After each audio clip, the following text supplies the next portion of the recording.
One of the most important names in the history of college basketball, Bob Knight, died on Wednesday. He passed away at the age of 83, surrounded by family in his home in Bloomington. Knight won a national title as a player at Ohio State, but was most known for guiding Indiana to 3 national championships as their head coach. He won a gold medal at the Olympics in 1984, coaching, among others, a young Michael Jordan. And by the time he retired, after coaching at Army, Indiana, and Texas Tech, he had 902 wins to his name. I'm Mike Hall.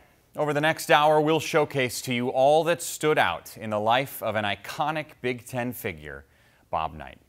The wins, the banners, the red sweater, the controversy, the anger, the passion.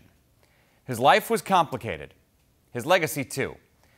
But when it came to basketball, his status as a Hall of Famer has never, ever been in doubt. After all, still to this day, nearly a quarter century after he coached his final Big Ten game, he remains at the top of the list for most Big Ten conference wins of all time. Nearly 3 full decades spent in Bloomington as the head coach, a winning percentage of .735, 3 national titles, 4 National Coach of the Year honors, and a Naismith Hall of Famer since all the way back in 1991.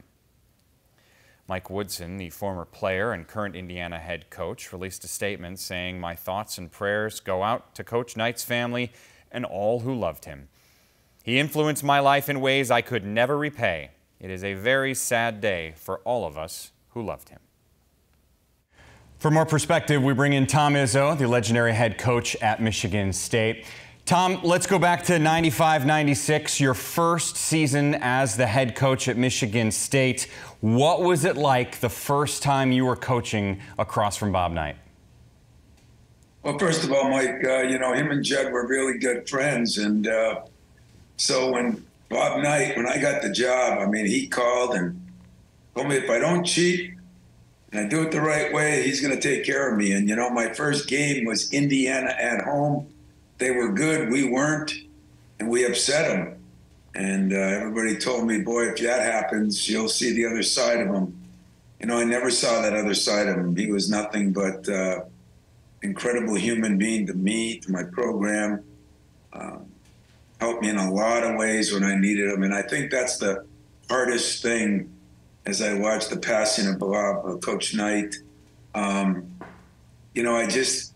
wish I could tell people that don't know him how different he is than what sometimes was portrayed, because the guy had a heart about this big, and he gave a lot to a lot of people. And so my first game, my first Big Ten win was against Bobby Knight and the Indiana Hoosiers, and I guess I'll forever remember that because of the respect I have for him. What did you learn from him?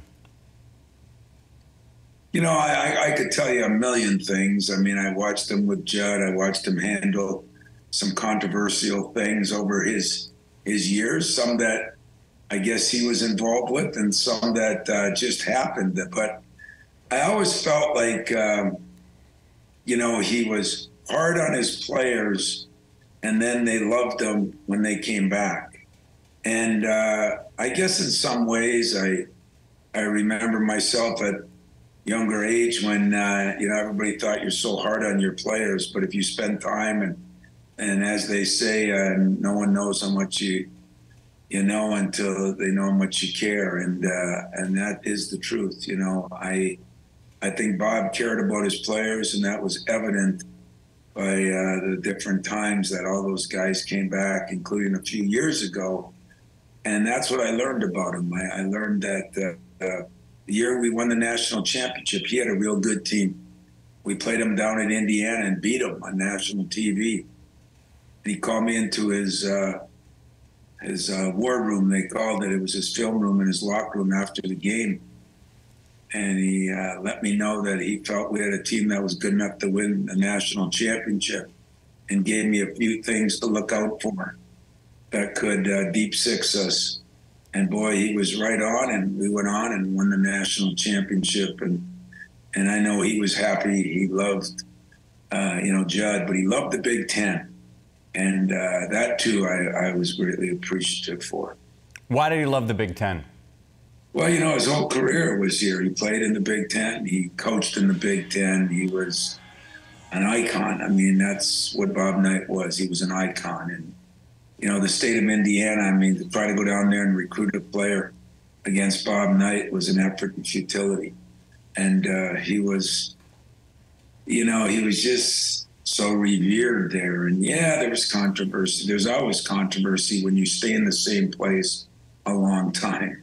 What was it like recruiting against Bob Knight? No, I wouldn't know. If he was recruiting a guy and I was recruiting a guy, I more or less gave up. I don't count many victories in recruiting against Coach Knight. I promise you that. You've mentioned a couple times that he would call you. When you would talk with him, either in person or on the phone, and it wasn't about basketball, what would it be about? I think most of the time, if it wasn't about basketball, it was about basketball. You know, it was always about how you should handle the game and what you should do and how you should treat people. And, you know, it's so ironic because everybody sees this demonstrative person that, you know, was one way. He was a competitor now. He was a competitor. But I can tell you many a times when if things weren't right, you know, I got a call from him when he was coaching. Just, you know, little words of wisdom. I don't know if it was more because of Judd or more that he just kind of took me under his wing. But that talk down in Bloomington in his war room after a tough loss at their place by them, I think shows you who and what he was. I mean, everything he told me, I tried to handle with the utmost respect, admiration, and I can promise you that it helped me in that 6-game run. Before I let you go, explain to me his basketball IQ. Yeah, you know, I wish I could. His basketball IQ, though, was off the charts. I mean, he could sit there if you're recruiting somebody and, you know, and you went and sat down by him or no summer camps. He'd be recruiting somebody and he just could tell you what the guy was doing, what he wasn't doing. He'd give you all the ins and outs of it. And, you know, that day, I'll never forget, I recruited a kid named Todd Lindemann who lived 9 miles from my house. I was an assistant for Judd then. He was a Youper, you know, he was a 7-foot center. I think Bob went up there and went hunting and fishing, you know, and that's what his dad liked to do. I flunked that test. I couldn't get Judd wanted to play golf. And that wasn't good. So Bob always knew the situation, knew how to read the situation. But when I keep going back to that time, he told me what to do. And I was a little nervous going in because I got a knock on my door. We were kind of celebrating. We had tied for the Big Ten championship. And Quinn Buckner's son said, you know, Coach Knight would like to see you in the war room. And I kind of went there sheepishly. And after he told me all these good things about my team and what I needed to do, he kind of slapped me on the backside and said, now get the hell out of here. It was perfect. It was just Bob Knight perfect. And I knew exactly. I said, thank you. And I left. Tom, I could listen to you tell stories about the General all day long. Really appreciate you giving your unique insight into what he was like as a person. Thank you, Tom. Well, thank you. And the game has lost an icon. I promise you that, Mike. And so has the Big Ten. But I got a lot of great memories that I'm going to utilize in the next few days just to remember how good he was. More memories flowing in. This from Quinn Buckner, former Indiana All-American. This is a terribly sad day for the IU basketball family, Indiana University, and the state of Indiana, the world of sports, as we say goodbye to Coach Knight. One of the things that he said to our 1976 team, which I was fortunate enough to be a part of, was that you may never see another team like this again. Well, I don't know that we will ever see another coach like him again.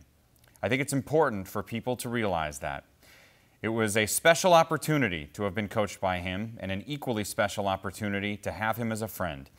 Because as great as coach as he was an infinitely better friend. He's a big part of who we are, and we were very fortunate to have had him in our lives. Glad to be joined now by Stephen Bardo and Robbie Hummel, two guys who were in different generations in Big Ten basketball. When you think of Bob Knight, the first story that comes to your mind is what? I was in 8th grade, and he came to the house to recruit my brother, and he was a larger-than-life presence. He's a big guy anyway, but just the way that he commands a room and his energy was something else. And then to go over to Indiana and watch those games as I was coming up just left an indelible, memory on me. And I always wanted to play in the Big Ten as a result of having some experience like that. The thing you said about him being a big, imposing presence is so true. He called games for ESPN when I was playing at Purdue, and I will never forget seeing him at shoot-around and thinking, man, this dude is tall, and he is intimidating, and he has a presence. And on top of that, in that game up at the barn, he at one point took his headset off and was yelling at the officials mid-broadcast, which I think is very appropriate for the way he acted as a coach as well. Right. Fits the narrative of him for sure. You have an idea of what it's like to have him recruit someone that you know. What is that story about?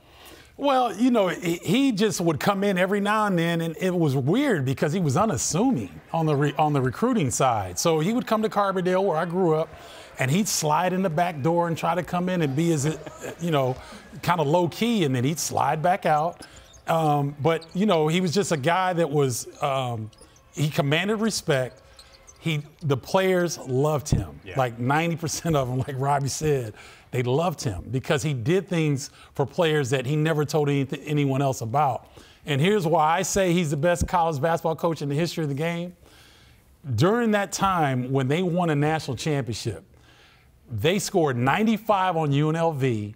They scored 56 in the second round game. So you go from 50 to 90 in an NCAA tournament situation. I've never seen another coach do that. Well, he was just the ultimate in terms of dissecting what do we need against a certain opponent. And then when you're talking about offensively and running motion and playing basketball, I think that most fans or commentators would say the right way. I mean, Bob Knight's teams, they sum that up totally. I mean, it was ball movement, player movement, cutting.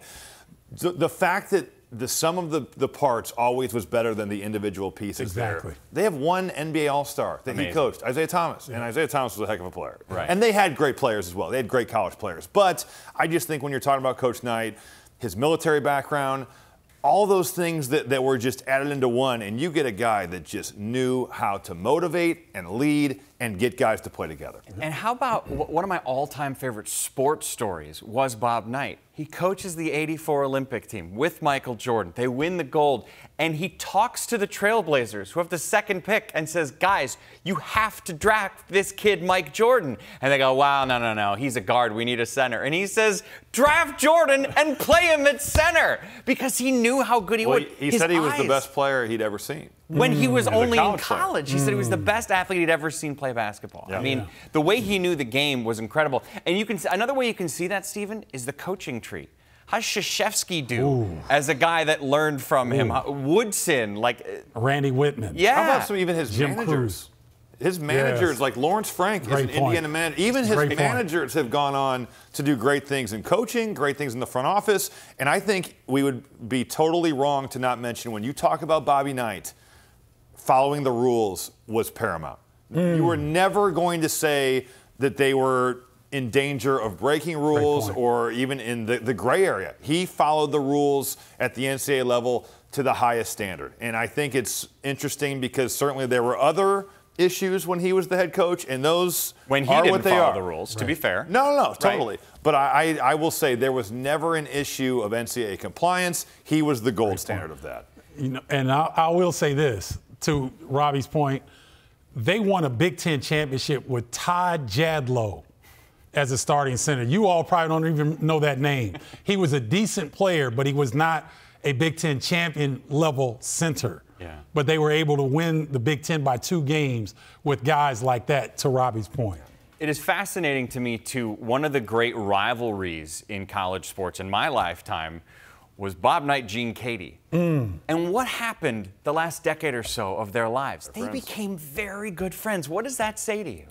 Well, I think that during competition, they would not have assumed that this was going to be exactly the path they take. But I think with Bobby Knight, in an era where the Big Ten coaches, I think, were at their best in terms of personalities. I mean, you're talking about Lou Henson, who you played for, Stephen, or Gene Katie, Judd Heathcote, Tom Davis. I mean, you've got all of these big-time personalities and people in the Big Ten, and Bobby Knight was the alpha. Yep. And he was totally the alpha dog, and the fact that he and Gene Katie went at it the way that they did, and then the fact that they ended up being friends and going on tours together, and I mean, that is remarkable.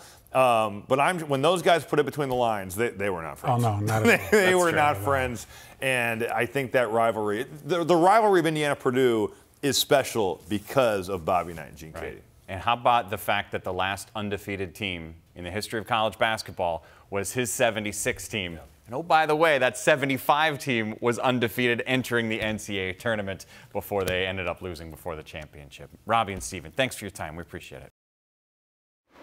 We're just starting here on our look back on the life of Bob Knight. We will talk with former players over the course of the next hour. We will talk with the voice of Indiana, Don Fisher. We will talk with journalists who knew him inside and out. Much more still to come here on the Big Ten Network.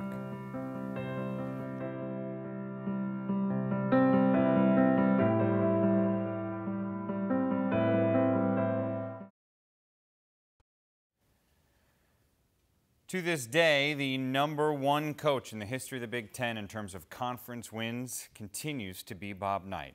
Tom Izzo 20 behind him, but still, no one has won more conference games in the history of this conference than the General. We're bringing Dane Fife now, former Indiana player and coach. Dane, let's go back to the beginning for you. You were recruited to play at Duke and Michigan State. You chose Knight and Indiana. Why? Well, it's interesting. Coach Knight came on my on a visit to my hometown, and he sat with my grandpa the whole time, and they talked about World War II. And I guess that was the route to get to my heart, because I ended up going there. But you know what? It just started way back when I was a kid, and I grew up in Michigan. But that was the first VHS tape that I saw, was a game between Indiana and Michigan, and I just was entranced by how Brett Musburger and Billy Packer talked about Coach Knight during that game. And I think Indiana lost by 30. But it was just the way they spoke of him with such reverence. And I just became fascinated with the whole idea of Indiana basketball and Coach Knight. What were practices like? Look, people would think that they were over the top. With yelling and screaming. And I would say that 85 to 90% of those practices, Coach Knight was calm, and he was very complimentary. And I would say it's not even close to the amount of compliments versus critiques or criticisms. It was 10 to 1 in favor of compliments. I'll tell you this, though. It was literally like being in a trance for 2.5 hours. Because you had to be so focused, sometimes out of fear, sometimes out of respect, sometimes for love of the game. But when practice was over, it's like you woke up from a dream. And I'll tell you, it's interesting just how these things that are going through my mind, and I'm sure many people's minds that were part of Coach Knight's teams or just knew Coach Knight, just the lessons that pop up in everyday life that you remember. In those 20-plus years since he stopped being your head coach, what were your conversations with him like? Well, I would see him in passing. I saw him as an assistant a lot with Michigan State. He did several of our games as an analyst. And it was always, we talk about my grandpa. We talk about my dad and my mom. And he would always finish, if there's ever anything I can do for you, just let me know. And that's how it was. That's how the conversations went. He didn't want to talk about himself. He wanted to know some particulars, which in my case was my family. And then he wanted to know if he could help in any way. And I would imagine there's hundreds and hundreds of stories like that. I'm not exactly sure that he knew how to connect in an extremely deep and loving, compassionate level, but I can tell you he was there for us when we needed him. And at any point, managers, walk-ons, assistants, he was there for us. When you think back in the coming years, what will you first think of? Well, it's if you get online, you read not only, Mike, that the players saying that, hey, I came to play for Coach Knight. I came to Indiana to play for Coach Knight. Dane Fife, came to Indiana because of Coach Knight. I'm reading just students, men, women who are in their 50s, 60s, 40s right now saying they came to Indiana because of Coach Knight. And he was our coach, and by the word our, I mean, he was Indiana's coach. Students, players, that was our coach. And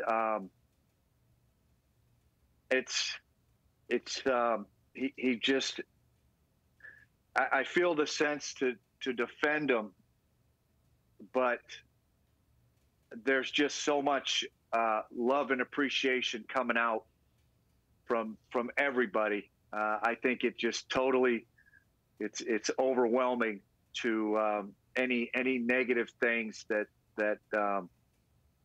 I feel like I need to defend or should be defended. Well, that passion you have for him is evident in your words. Dane Fife, former Hoosier, thanks so much for your time. We appreciate it. Thank you, Mike. An Ohio State player, an Indiana head coach, a Big Ten icon. We continue to remember Bob Knight right after this.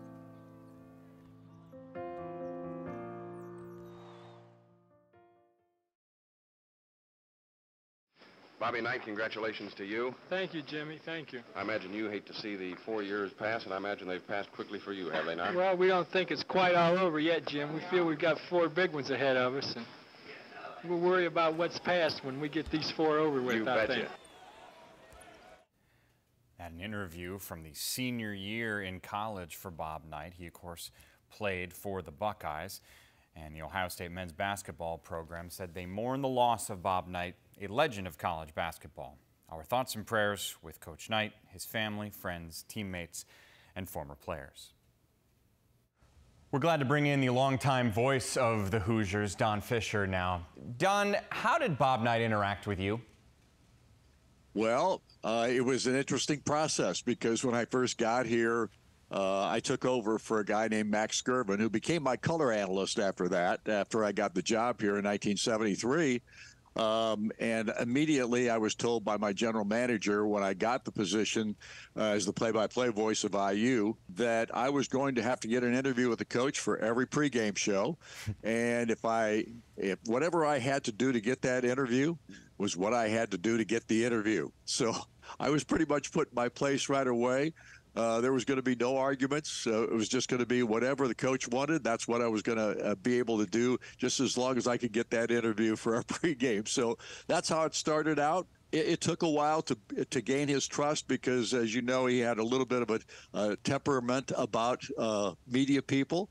But after about the second or third year that I was doing the play-by-play, I pretty much knew that I was in the ballpark as far as the coach was concerned, and he allowed me to come to practices and knew that I was trustworthy in the sense that I wasn't going to divulge a lot of information from what I saw. And from that point forward, we had a great relationship. What's your favorite Bob Knight story to tell? Oh, gosh, there's so many. I mean, there's a million of them. If you know any of the former players and you know people that were around Coach Knight a lot, there is absolutely a million stories to be told. Some of them controversial, others, without question, were some things that he was really special at doing. But, from my perspective, I still believe that this man was the greatest college basketball coach I've ever seen. He was controversial, yes, but the things he did on a basketball court with his players, how he got through to them, the things that he was able to, I mean, some guys are great coaches off the bench. Some guys are great coaches in practice. He was all of those things. There was nothing that he couldn't do from a basketball perspective. He understood the game like nobody else I've ever been around. He knew how to motivate players. He knew how to take care of guys that were tough to deal with from a temperamental standpoint or whatever the case may be. He knew how to handle, and he knew what his players, some guys could take a lot more than other guys, and he knew how to handle that. He was a psychological coach as much as he was a basketball coach from just a performance perspective. So, but I don't know. There's a million stories, and I could tell you a million stories. Some of them I can't tell you. Yeah. What but about, at the same time, go ahead. Well, I was going to say, what about his? Very few people have an iconic look, especially in coaching. You know, you think of Bear Bryant or Landry with the Cowboys. Knight had the red sweater. Why? Well, for many years, or leading up to the point where he started wearing that red sweater, he wore a sport coat, and it was he had a plaid sport coat. Some of us bought a plaid sport coat because we wanted to look like Coach Knight, or at least it was the style we thought everybody would like.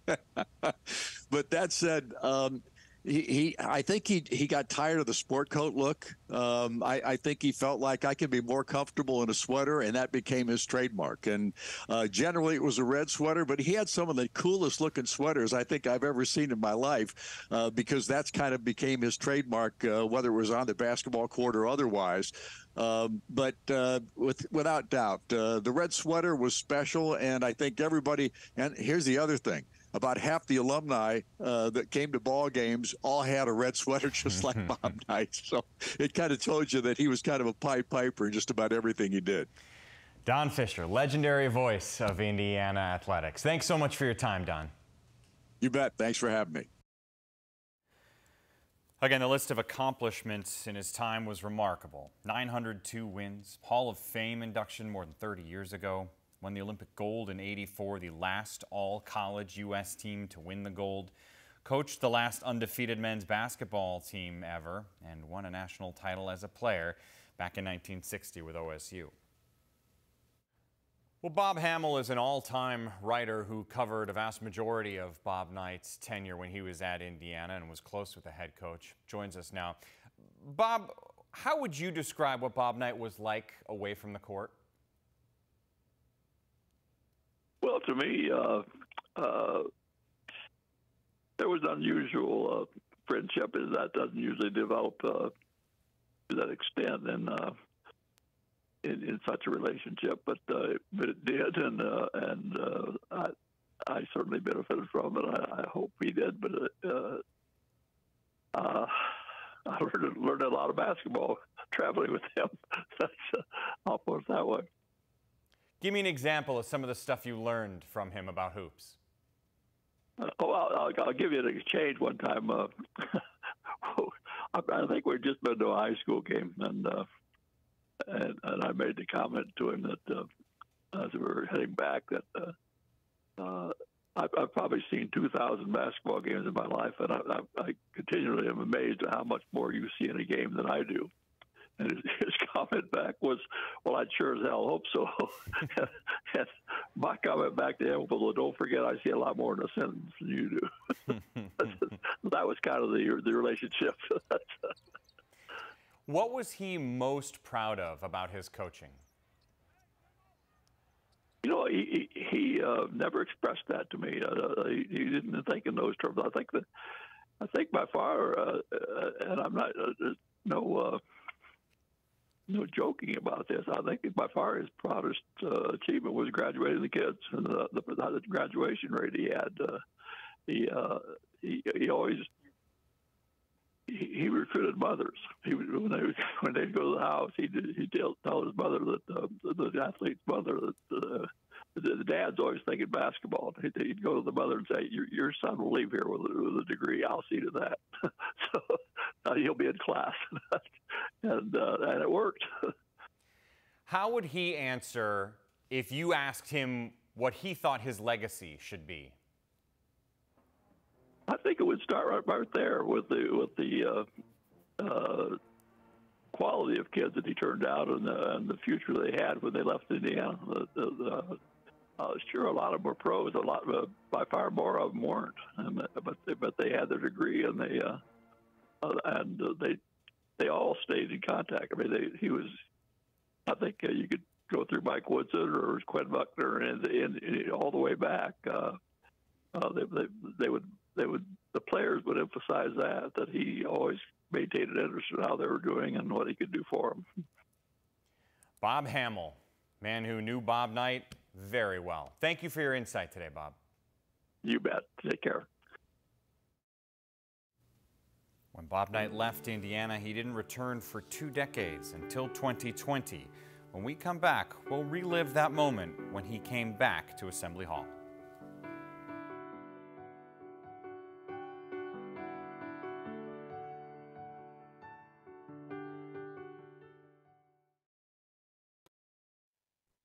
When all you guys go home tonight, do me a favor.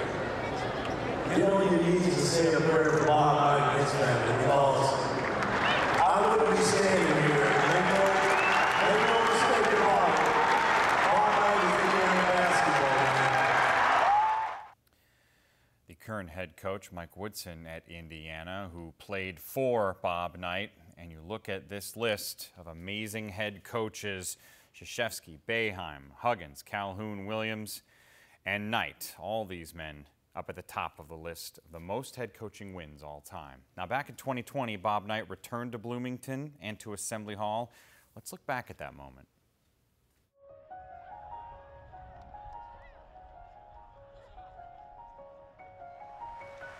We talked about the emotion in the building as if Purdue, Indiana, a rivalry game were not enough, but it's all building towards halftime.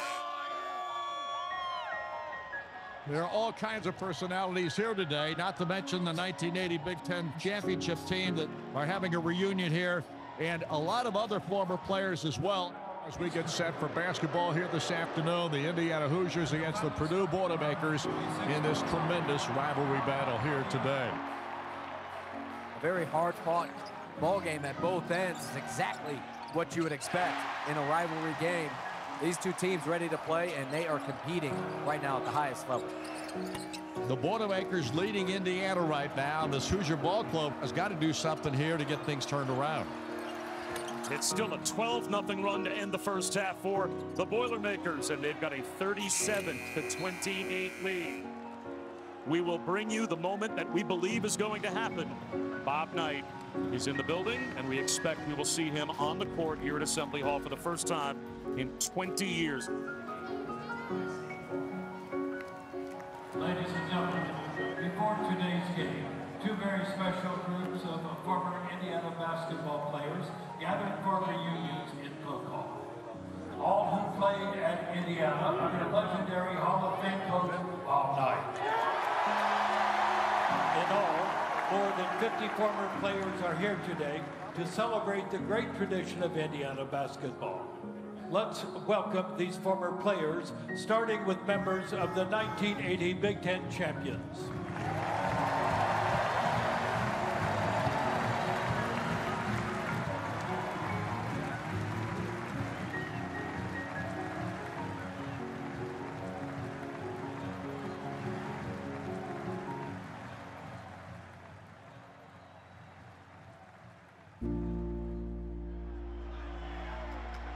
Well, it's going to happen, folks. Bob Knight is about to come out on the Assembly Hall floor, and they're getting the Bobby chant going now. A historic day here at Simon Skjodt Assembly Hall.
He became the Indiana head coach in 1971 and stayed there till the year 2000.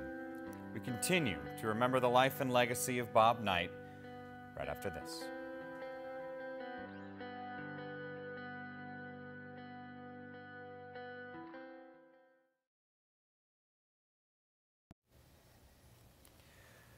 Most well known for his time as the head coach at IU, Knight won 662 games there. 3 national titles, 5 Final Four appearances, and 11 Big Ten championships all time. We bring in the Hall of Fame writer Mike DeCourcy now for some perspective on Bob Knight. Simply put, Mike, what made him a great coach? Well, he saw the game as few ever saw it. That's the key. The ability to look into the game and see things that others don't see. It was said about Larry Brown once that he could tell you what every single player did on every single possession of a practice, and that's the way Bob Knight was. And you have to be a great communicator in addition to all of that, but I think it begins with the ability to understand the game at a level that few can. And he was certainly a brilliant man. There was never any doubt about that. He had an intellect that was well beyond most of us, and his ability to communicate what he saw was what made him a tremendous coach. And of course, you have to be able to convince players to buy into that. And he was really good at finding players who understood what they needed to do in order for everything to work. I want to share with you what I think is the most amazing statistic when I think back of his time as a head coach. He had 1 player go on to be an NBA All-Star, Isaiah Thomas. That's it. What does that say about what he did with those players he had in college? Well, it's not that he didn't have great players. Obviously, He had Isaiah. He had Kent Benson, who was a 1 overall. But I'll give you another stat that kind of summarizes what he was as a coach, and that is he is the last coach to win a national championship, and one of the few still, really in the last 60 years, to win a national championship with no NBA first-round picks in his rotation. None. Steve Alford was an all-time great college player, and that didn't hurt, but he wasn't an NBA guy. He played in the league for a little while, but he wasn't a star. He wasn't a first-rounder. They had Dean Garrett on that team. He also played in the league. But no stars at all on that team, the future stars. And every team since, I mean, we're talking about well into 3 decades, into the 4th decade, has had to have that kind of player, because when you get down to it, you need to have those kinds of players to break down all the scouting that goes into the Final Four. Every coach is working 20 hours a day to make sure every single play is understood, and you need those guys to break it down. I'm telling you, I was at the '87 Final Four in the upper deck, And after years of watching, back when Assembly Hall had its camera position so low you could practically only see the players' sneakers. Now, of course, it's up where you can see the game. But back then you couldn't really, and so I could never understand what was going on with Indiana. But when I sat in the upper deck at the '87 Final Four as a fan, people worry about whether you can see from up there. I learned so much about how his offenses and defenses worked. And what I could still remember seeing Steve Alford on the left side of, for me, the left side of the lane, and Steve Isle out on the right wing for me. And you knew Steve was on his way across the baseline. He'd pick up a screen, then he'd pick up another behind Steve Isle, and then he'd make a three. And I still remember that picture like it was yesterday. You know, we're going to talk plenty about what made him a great coach, but what makes him unique is we don't think of him only as a head coach. There was the other stuff. Where did his angry side come from? Well, I think it came in part from not caring how you perceived him. And I think that's both a strength and a weakness, because he was able to power through and continue to succeed in spite of all of the detriments that occurred through the course of his time at IU. I don't think he really cared much about how he was perceived from the exterior up until it ultimately cost him the Indiana job. Then I think he cared a lot. But I don't think he cared what I wrote or what someone else wrote. I think he really believed that what he was doing was right. And I can tell you from conversation with players, including Dane Fife, who I've gotten to know so well over the years, they really believed that he was doing right. And those who didn't departed. Jason Collier, the late Jason Collier, Luke Recker left. There were other significant players who said, this is not for me. But most of them stayed and said, yes, it is for me, and this can make me a better basketball player and a better person. And Dane swears to this day that it did both for him. Was he more coach or teacher? Well, I think really coach, because the things, look, the things we talk about right now, what things that went over the line, like the chair across the floor, or things that were passable, like him yelling at a player. I mean, you can't teach in that environment. You can't go into a math class and teach like that. If you throw a chair across the floor in a math class, you're not going to be there the next day. But if you win 900 games, you can get away with that. So I think he was definitely more coach. He was a great teacher of the game, without a doubt. Maybe the best there's ever been. But he certainly was a coach, because he could only have been the person that he was in a coaching environment. That's quite a statement. Maybe the best there's ever been at what he did. Very few people are able to say that. Mike DeCourcy, thanks for your insights. We appreciate it. You know, he made us better.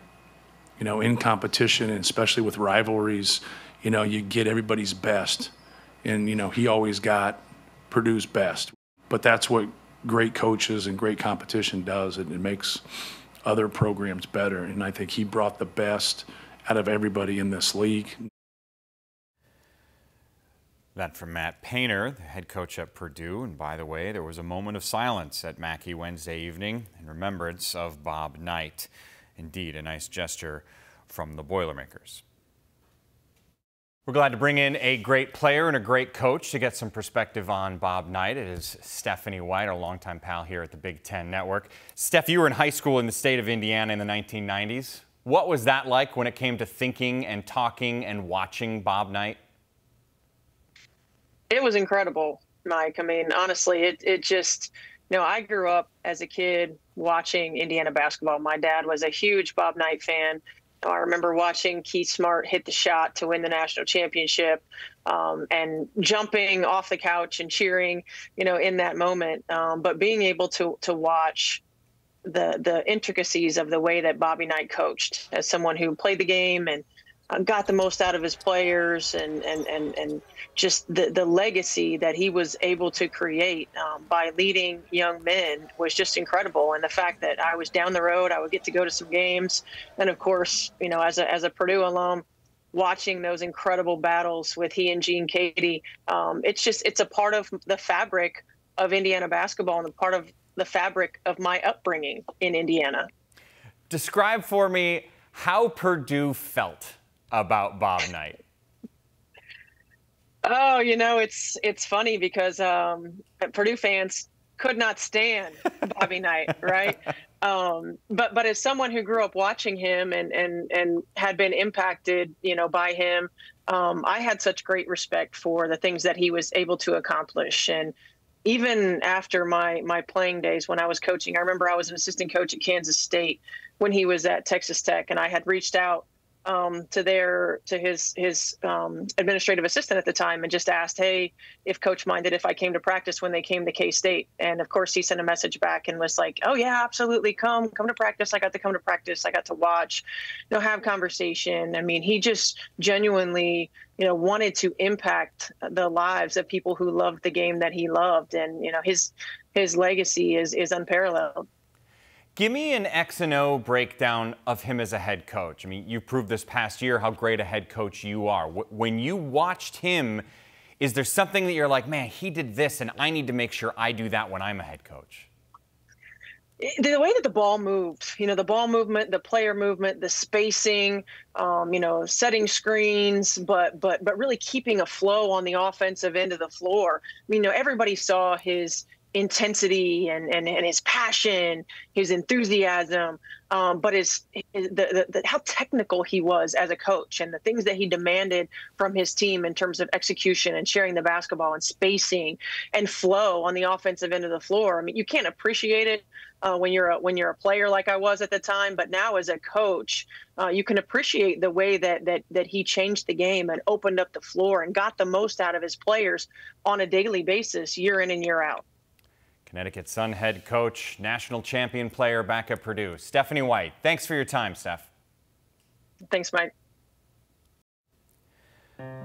One final chance to chat with someone who knew Bob Knight very well, another one of his former players, after this.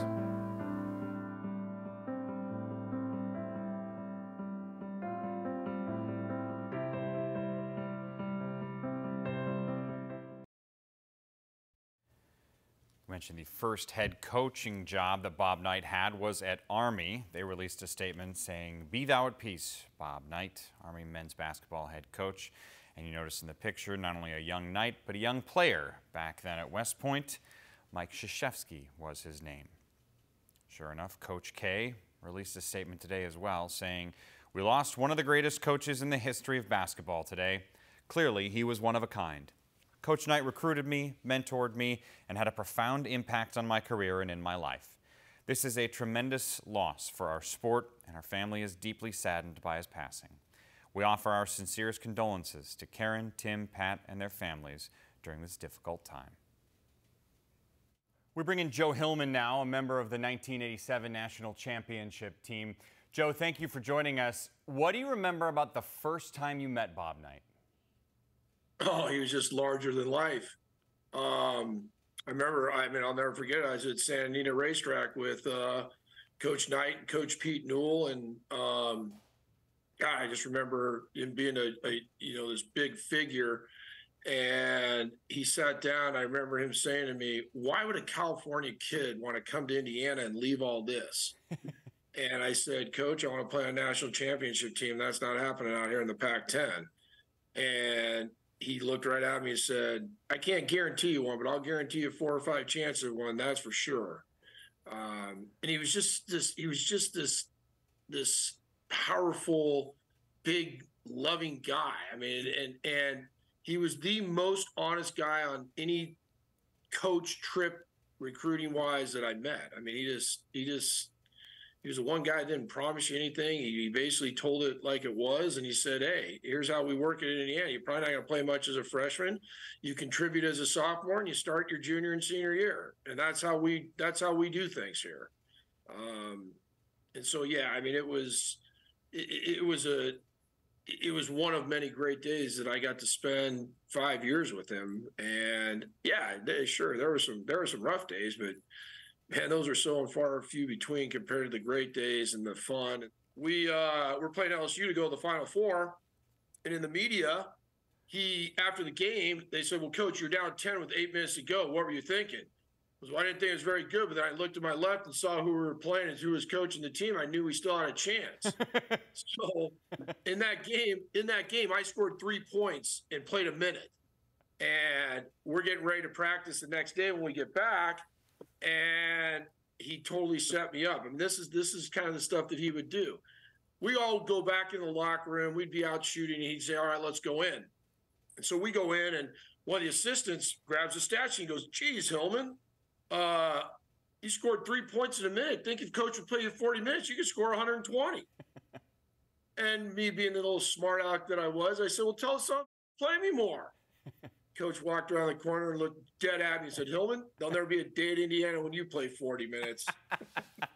And, you know, I mean, everybody just laughed. I mean, it was, you know, he was good about that stuff. I mean, there was a lot of that, a lot of bantering, a lot of, what are you thinking about there? I mean, yeah, he was teaching, but he just expected to win. And I think that rubbed some people the wrong way that, okay, if you won, but he made winning fun. I mean, he made losing miserable. Right. But he made winning fun. When you won the '87 national title, what do you remember about him in the celebration? Well, you know, I distinctly remember him thinking, hey, I'm just so proud of these guys. I'm proud of these seniors. I've done this before. Coach Knight, and this is the thing that when people in the media say that Knight's an egotistical guy and he took away from the players, he took all the attention away from the players. And that's what we loved about it, because when we'd show up in an arena, nobody wanted to talk to us. We didn't have to deal with all that. It was all the focus was on Coach Knight, and all we had to do was go play. And afterwards, in the national championship, he made it all about the players. And I just thought that was great. We were playing, well, after the game of the national championship game, Bob Lee, who was at ESPN, was interviewing me after. He said, hey, Joe, walk us through the last time out what Coach said. I said, well, here's what he said. He said, when Coleman misses this free throw, I want the first good shot taken. I don't care who it is. Let's not take it down to the end and take a bad last shot. Let's not force anything, but whoever gets a good look, let's step up and knock it down. So I'm telling Bob Lee that story. Coach Knight walks right by, right when I'm telling him that, and he leans in and goes, yeah, Bob, but Hillman knew not to take that shot. And I just slumped down and go, what? You know, so, you know, he was great at that stuff. Joe Hillman, 1987 national champion. Thank you for your time and perspective, Joe. We really appreciate it. All right. Rest in peace, Coach. There is a quote that has been credited to Bob Knight. It goes like this: basketball may have been invented in Massachusetts, but it was made for Indiana. Well, Bob Knight wasn't born in Indiana, but that's the state that he was indeed made for. And the folks in that state won't forget him anytime soon. His unique legacy will no doubt live on. An all-time Big Ten icon, Bob Knight lived to be 83 years old.